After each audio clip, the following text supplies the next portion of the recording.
So guys, for the first step, you're going to head over to the link, which will be down below in the description, to download Microsoft Visual C++. Now once you're on this, we're going to scroll down. There's going to be two downloads right here, x86 and x64. We're going to download both of these. Click on both of the links, which is now going to start downloading both of them.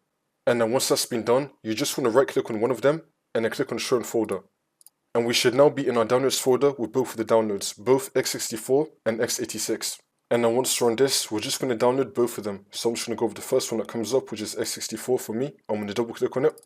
And now this will come up. You want to tick the box, I agree, and then click on install. And then click on yes. It's now going to start installing. Wait for this to load. And then once that's been done, it should now be saying setup successful. We're now going to close out of this. And now for the next step, we're going to download the other one. For me, it's going to be x86. Double click on your other download. And then once this comes up, you want to tick the box, I agree, and then click on install. And then once this comes up, you want to click on yes. It's now going to start installing. Wait for this to load.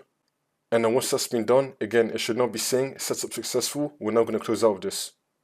And now for the last step, you just want to restart your computer. And then the problem should be fixed.